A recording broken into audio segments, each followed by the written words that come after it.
இன்னைக்கு ஆண்டோடைய பிள்ளைங்க நீங்க தீர்மானம் பண்ணணும். இனி நாங்க ஆண்டவருக்காக இப்படிதான் வாழ்வேன் அப்படின்னு நீங்க தீர்மானம் பண்ணணும். அப்படி நீங்க தீர்மானம் பண்ணி ஒவ்வொரு நாளும் அதை நினைக்கணும். இப்போ ஒவ்வொரு நேற்றிலும் வரும்போது ஒவ்வொரு ஆலோசனை இப்படி ஆண்டோட வார்த்தையை சொல்லிட்டு இருக்கு. எதுக்கு சொல்லிட்டு இருக்கு? இதை நேரம் போகாமல சொல்லிட்டு இருக்கிறோம் இல்ல? நீங்க கிடைச்சிட்டீங்க அதனால வசமா எதையாவது சொல்லி அனுப்பிவிட்டு அப்படின்னு நினைச்சிட்டு இருக்கோம் இல்ல. இந்த வார்த்தையானது விதை. இந்த வார்த்தையானது விதை. விதைக்கிற ஒவ்வொரு வசனமும் ஒவ்வொரு வார்த்தையும் இன்றைக்கு நாளைக்கு உங்களுக்குள்ள பலன் தரும். இல்லையா சொல்லுங்க. அதற்கு நீங்கள் தான் இடம் கொடுக்கணும். இப்ப ஆண்டவராய் இயேசு கிறிஸ்து உவமையா சில காரியத்தை சொன்னார். விதைக்க புறப்பட்டான். சில விதை வழி அருகே விழுந்தது, சில விதை கற்பார உள்ள இடத்துல விழுந்தது, சில விதை முள்ளுள்ள இடத்துல விழுந்தது, சில விதை நல்ல நிலத்தில் விழுந்ததுன்னு சொன்னார். விதையை குறித்து சொன்னது யாரு?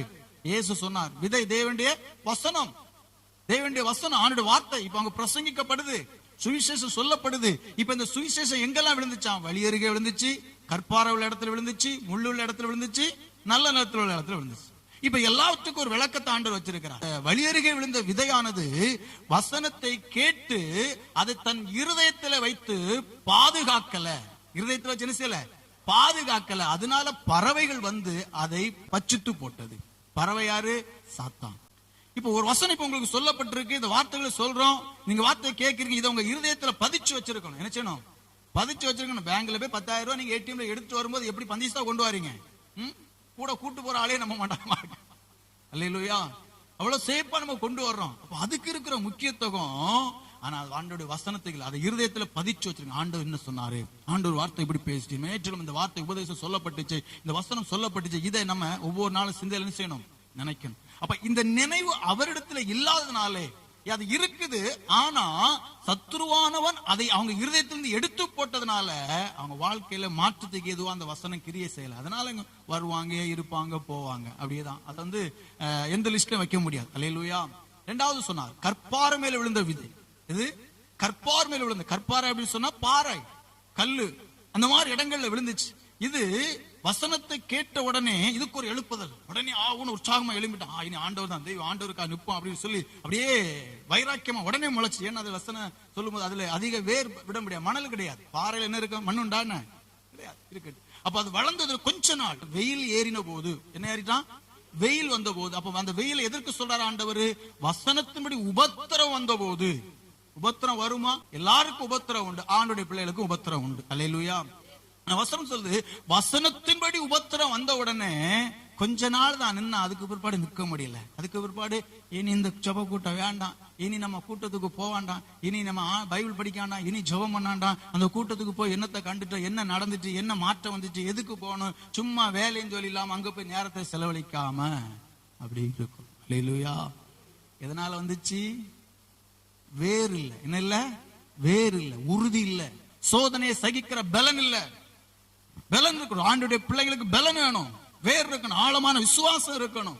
அந்த விசுவாசத்துல நிக்கணும். அப்படி நின்னாதான் ஆண்டுடைய வார்த்தை நமக்குள்ள கிரியை. அப்படியானால் இரண்டாவது இவங்கிட்ட ஆண்டுடைய வார்த்தை என்ன செய்யல? கிரிய நடப்பிக்க முடியல. மூணாவது ஒரு குரூப் இருக்கு. முள்ளுள்ள இடத்தை குறித்து சொன்னார். முள்ளுள்ள இடத்தை சொன்னார். இந்த முள்ளுள்ள இடம் பாருங்க. இந்த ஜனங்கள் வசனத்தை கேட்டு வசனத்தை வாங்கிக்கிட்டாங்க. வசனத்தை வாங்கினால உள்ளுக்குள்ள இருக்கு வசனம் வளருது, வசனம் கிரியை செய்து, வசனம் கிரியை செய்து. ஆனா இவங்க எங்க இருக்கிறாங்களா? முள்ளுக்குள்ள இருக்கிறாங்க. முள்ளை ஆண்டவர் சொன்னார் உலகத்தின் ஆசை என்று சொன்னார். எது சொன்னாரு? உலகத்தின் ஆசை. பொருட்கள் மேல ஆசை, பணத்து மேல ஆசை, சொத்து மேல ஆசை, இவைகள் எல்லாம் ஆசை. அந்த ஆசை இருக்கிறதுனால நாளை தினத்தை குறிச்சு கவலை, இப்படியே கவலைப்பட்டு கவலைப்பட்டு கவலைப்பட்டு முள்ளு குத்தி குத்தி குத்தி குத்தி இவங்களை ஆண்டவர்கள் என்ன செய்ய முடியல? வளர முடியல. அல்லேலூயா. கவலை ஒரு மனிதனை ஒடுக்கும். கவலை ஒரு மனிதனை ஒடுக்கும். நாளை தினம் கர்த்தருக்குரியது. நாளை தினத்தை குறித்து நம்ம பயப்பட வேண்டிய அவசியம் இல்லை. நாளை தினம் நமக்காய் கவலைப்படும் என்று சொல்லி பைபிள் எழுதி இருக்கிறார் ஆண்டவர். அல்லையா சொல்லுங்க, சத்தமா சொல்லுங்க. அப்ப நாளைக்கான கவலைப்பட்டனால ஏதாவது சாதிக்க முடியுமா? என்ன? ஒண்ணும் முடியாது, ஒண்ணும் முடியாது. அவர் பார்த்துக்கிடுவார். யார் பார்த்துக்கிடுவார்? அவர் மேல நம்ம பாரத்தை வைக்கணும். ஆண்டவர் மேல வச்சுக்கிட்டு நம்ம எதை ஆண்டவர் நீரே பார்த்து இந்த இக்கட்ல நீர் தான் எங்களுக்கு உதவி செய்ய முடியும். அவ்வளவுதான். அல்லையா சொல்லுங்க. நம்ம கடந்து போற பாதைகள் எல்லாம் சொல்ல முடியாது. ஒரு நாள் வரும், அன்னைக்கு சாட்சி அடிக்க சொல்லுவோம். அன்னைக்கு கேளுங்க. அல்லையா சத்தமா சொல்லுங்க பார்க்கலாம். ஏன்னா நாங்க முள்ளுக்குள்ள நிக்கல. முள்ளுக்குள்ள என்ன கவலைப்பட்டு கவலைப்பட்டு ஒடுங்கி போயிட்டே இருக்கலாம். இன்னைக்கும் கவலை இல்லாதபடி கர்த்தர் நடத்துறாரானால் இயேசுராஜ் எங்களுக்கு முன்னாடி செய்யிட்டு இருக்கிறார். அல்லேலூயா. அவர் முன்னாடி போறாரு. அவர் முன்னாடி போறாரு. அதனால எல்லாம் நமக்கு என்ன செய்து சாதகமாய் கர்த்தர் மாற்றி தருவார். அல்லேலூயா. அப்ப மூன்றாவது விதைக்கப்பட்ட விதையில இப்ப என்ன இல்ல, பலன் இல்ல. நான்காவது விதைக்கப்பட்ட அந்த விதை குறித்து ஆண்டவர் சொன்னாரு, அந்த நல்ல நிலத்தில் விதைக்கப்பட்டது வசனத்தை ஏற்றுக்கொண்டார்கள். ஏற்றுக்கொண்டதுனால, தங்கள் வாழ்வதற்கு தேவனுக்கு அர்ப்பணித்ததுனால 30, 60, 100 பலன் கொடுத்தாங்களாம். இன்னொரு வசனத்துல ஆண்டவர் சொன்னாரு 100, 60, 30. இப்ப பாருங்க, இப்ப எல்லாத்துக்கும் ஒவ்வொரு காரியம் இருக்கு. இதை நமக்கு சொன்னா நமக்கு நேரம் பேர். அதனால ஏதோ விதத்துல தேவனுக்கு நாம் பலன் கொடுக்க வேண்டும். அல்லேலூயா. எவ்வளவு நம்முடைய திராணி இருக்கோ அந்த திராணிக்கு ஏற்றவாறு நம்ம பலன் கொடுக்கணும். அதனாலதான் ஆண்டவர் அதை எதிர்பார்க்க, அதுக்குத்தான் இந்த வசனத்தை விதைச்சிருக்கிறார். இந்த வசனத்தை நமக்குள்ள விதைச்ச காரணம் என்ன? நல்ல நேரத்துல நல்ல வயல உழுது மரம் அடிச்சு தண்ணீர் பாய்ச்சி அதெல்லாம் களையெல்லாம் புறைக்கி எடுத்து போட்டுட்டு நல்ல விதைச்சு வச்சுட்டு அப்படியே இந்த என்ன சொல்றது, இந்த குருத்து, அதாவது எங்க ஊர்ல வந்து பூன்னு சொல்லுவோம். அந்த நெல் அப்படியே வரும்போது அதை பூன்னு சொல்லுவாங்க, இங்க என்ன சொல்லுவாங்க இல்ல, அதேதான் இருக்கிறாங்க. அப்ப நெல் அப்படியே மணியா வரும்னுங்களேன், பூத்து வருதுன்னு அந்த நேரத்துல நல்லா வெயில் அடிச்சு எல்லாம் காஞ்சு போச்சுன்னா எவ்வளவு கஷ்டம் இருக்கும். அது இருக்கட்டும், வளைஞ்சிட்டு அந்த நெல்லானது அப்படியே வளர்ந்து அது கதிராயிடுச்சு. நீங்க வந்து அந்த வயலுடைய ஒரு அளவுக்கு சொல்லுங்க, நீங்க 24 மரக்க நெல் ஒரு கோட்டை, நீங்க ஒரு கோட்டை நெல் விதைச்சிருக்கிறீங்க. அப்ப அந்த ஒரு கோட்டை நெல்லுக்கு குறைஞ்சது 10 கோட்டை நெல் கிடைக்கணும். 10 கோட்டை நெல் கிடைக்கணும்.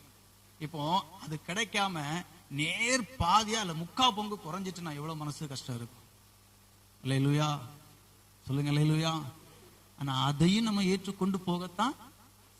ஆனா அந்த ஆண்டவர் சொன்னாரு 30ன்னு வரும்போது ஆண்டவர் சரி போட்டியா, அல்லேலூயா சொல்லுங்க. அந்த 30 சரி, நம்ம 100 எதிர்பார்த்தோம், சரி பாதியாய் கிடைச்சிருந்தா நம்ம நஷ்டம் இல்லாமலா போயிருக்கும். சரி இது நஷ்டம் தான், அதுக்காக அந்த வயல்ல அள்ளி போட்டா போனாங்க இல்லையே. ஆண்டவர் நம்ம தூக்கி சமப்பது ஆயத்தமா இருக்கிறார். அல்லேலூயா.